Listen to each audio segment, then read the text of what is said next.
Muraho neza bakunzi bashangazi bakunzi b'ikiganiro cy'umuryango, twongeye kugaruka n'ubundi tuza tuganira ku bintu bigiye bitandukanye, ahanini bishingiye ku muryango ariko nanone twibanda mu bitagenda neza mu bijyanye n'imibonano mpuzabitsina.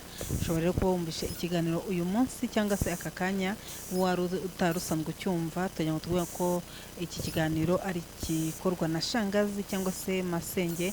Ni ikigo dukorera mu kigo cyitwa Masenge Life Center. Ikiganiro kigakorwa na Shangazi, ni ikiganiro cy'umuryango rero, kandi ikiganiro kigenda gihindura ibintu byinshi ku ngo zacu, kigenda cyubaka umuryango nyarwanda. Hari ibintu byinshi rero biba bigiye bitandukanye bituma ingo zisenyuka, bigatuma umuryango wangirika, bigatuma ibintu bitagenda neza kubera ko wenda habayeho kutamenya, habayeho kutabiha agaciro cyangwa se kutabyitaho. Ariko uyu munsi turagira ngo tubabwire ngo tugenda tugaruka ku biganiro bigiye bitandukanye kugira ngo mubone neza ko hari ubufasha cyangwa se ubutabazi bushobora kuboneka mu gihe hari bitagenda neza mu rugo rwawe. Hanyuma rero turagaruka twiga ku bintu byinshi, gusa turareba ku kintu kimwe ku bijyanye n'abagore batagira ububobere cyangwa se batagira amazi, batagira amavangingo bitewe n'impamvu zigiye zitandukanye. Murihangana gatoya. Hanyuma ushobora kuba uri umugore, ukaba uri umugore utagira amazi, ukaba uri umugore utagira amavangingo, ni ikintu gikomeye cyane. Hari benshi bajya bavuga bati se biriya bintu biterwa n'iki? Hari abajya bavuga ngo, benshi bakunda kuvuga ngo barabaroze, bakunda gushaka impamvu zitandukanye, ariko buriya amavangingo aboneka mu gihe wowe mugore wabigizemo uruhare cyangwa se n'umugabo yabigizemo uruhare. Birashoboka ko ari uburwayi. Abagore benshi bakunda kugira ama infection, ahanini usanga bumye ugasanga rwose ubushake cyangwa se ububere burabuze neza burundu. Ibyo rero ni ikibazo kiba gikomeye cyane. Hanyuma umugore uzi ko ufite ikibazo cy'ububere, ufite ikibazo cy'ubushake, ndagira ngo nkubwire ngo rwose wirangara. Ushobora kuvuga uti se nabona umuti hehe, nakwivuriza hehe, byagenda gute? Turahari kugira ngo tugufashe. Uyu munsi urabibona ukabona ni ikibazo, n'umugabo akanabikubwira ati rwose numva bimeze nabi, numva utameze neza, nawe ubwo uzi ko bimaze igihe kinini ariko bimeze, ariko bikuriho, washatse uko wabigenza byarakuyobeye, wafashe umuti byaranze, wagiye ahantu henshi hagiye hatandukanye byaranze. Hanyuma uyu munsi umugabo arimo arareba akavuga ati rwose aho kugira ngo mbane n'umugore umeze gutya, aho kugira ngo mbane n'umugore wumye gutya, nabyihorera nkajya kubishakira ahandi. Abagabo benshi usanga batandukana n'abagore babo cyangwa se bagacibwa inyuma kubera iyi mpamvu ijyanye n'ububobere. Ushobora kuba wumye rwose ku rwego rukomeye, ugasanga umugabo arahatiriza, arakora ibishoboka byose, ntako atagize, aringingiriza, harabifashisha amavuta, harabifashisha ibiki, ibyo byose byo kugira ngo yumve ko hakoroha. Warashobewe, benshi byarabatandukanyije n'abagabo babo, abandi byabaviramo ingaruka ikomeye. Haraba mu byumba, umwe akaba mu cyumba cye n'undi ikindi, harabashwana kubera iyo mpamvu, harabatandukana.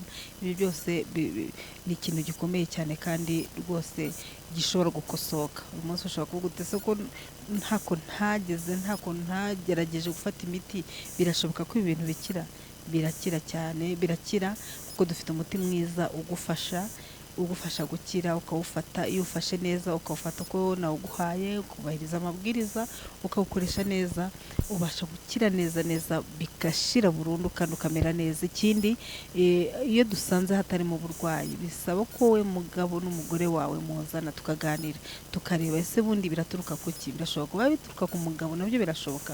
Umugabo utagutegura, umugabo utagira gute, kuko buriya gutegurwa kugira ngo umugore yishime cyangwa se agire ariya mavangingo bituruka kuba umugabo yamuteguye. Hayego koko hari abagore babumye bitewe wenda n'uburwayi, ama infection n'ibindi, ariko hari n'igihe bishobora guterwa no kudategurwa. Ugasanga umugabo ntazi gutegura umugore we pe, ntazi gutegura, ntazi aho bakora, ntazi aho bagira gute. Umugore akavuga ati rwose ntajya nkoraho, ni ukuzahita yurira gusa. ahindukira ibintu nk'ibyo ngibyo. Birababaje kuba wowe mugabo ugikora ibintu nk'ibi muri iki gihe, noneho iki gihe cya viziyo ukaba ukiri muri ibyo nk'ibi by'abantu ba kera nibwo bageraga mu rugo ugasanga bahise bapfa gukora batazi n'ibyo ari byo. Ariko nawe koko, nawe mugabo usobanutse ugatinyuka ukajya ku mugore wawe utigeze umutegura, utigeze ugira gute, ntabwo ari byiza kugira ngo utangire gukora imibonano mpuzabitsina utigeze utegura umugore wawe. Uyu mugore kuko uzi ko abagore kugira ngo atangire kwishimira imibonano mpuzabitsina ari uko wamuteguye, ari uko wamukozeho. Abagore ni uko bateye, ni uko baremetse. Iyo utamukozeho, iyo utamuteguye, iyo utamukoze ibishoboka byose kugira ngo nawe ajye muri iyo muntu, nta kintu ushobora kwibonera. Rero ntabwo ari byiza kugira ngo umugabo utangire gukora imibonano utateguye umugore, amutegure. Niba nta bundi burwayi afite, aya mazi azaboneka. Ibyo rero muraza tukabiganiraho, niba utanabizi nkabaganiriza, nkabagira inama, kandi bikagenda neza. Hanyuma rero umugore nawe uzi ko wenda ushobora kuba ufite ibibazo by'ama infection, kuko ahanini nicyo kintu gikunda kubitera, nicyo gituma umugore yuma. Ushobora kuba rwose utaranaciye n'imyeyo, kuko iyi myeyo nayo igira uruhare cyane mu gutuma buriya bubobere buza n'amazi akaza ku buryo bworoshye, ku buryo butaruhije. Rero niba uzi ko uri umugore ufite ibyo bibazo, cya mbere ntiwaciye imyeyo, ikindi ntufite amazi, n'ubwo ngo nta kintu na kimwe wifitiye, birababaje.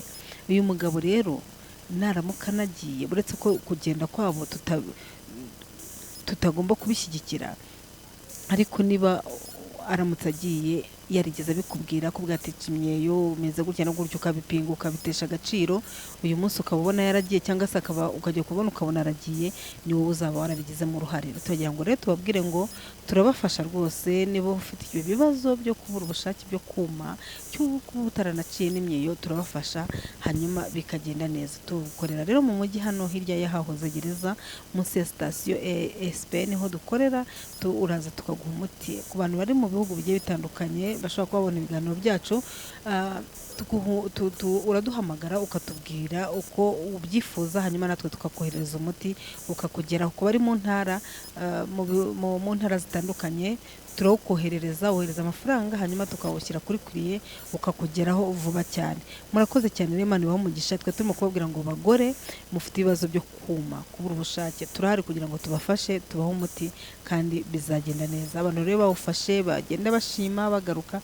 Nyamuna ntimukajye muceceka, ntihagire kagira umuntu uceceka. Niba umuti ugufashe ukagufasha, garuka ushime, cyangwa se unahamagare. Nshimira rero abantu bagiye babikora rwose, agahamagara akavuga ati shangazi warakoze, wangiriye neza, akarangira n'abandi bakaza nkabafasha. Abo ndabashimiye cyane, ndetse n'abandi bazabikora mwese ndabashimiye. Imana ibahe umugisha. Reka rero dusoze ikiganiro cyacu n'ubundi twiragiza Imana kugira ngo ibane natwe. Imana turagushimiye kandi turaguhimbaje, izina ryawe rishimwe. Tugushimira urukundo rwawe, tugushimiye ko wabanye natwe ukatugira neza. Komeza ufashe ababyeyi, ufashe abagabo, ufashe urubyiruko rwacu, ubagirire neza, ubakorere ibikomeye n'ibitangaza, ugire icyo ukora mu ngo zabo. Urakoze, ndagushimiye mu izina rya Yesu. Mwaduhamagara kuri 0783441825, Tigo ni 0722 352 255. Murakoze cyane, Imana ibahe umugisha.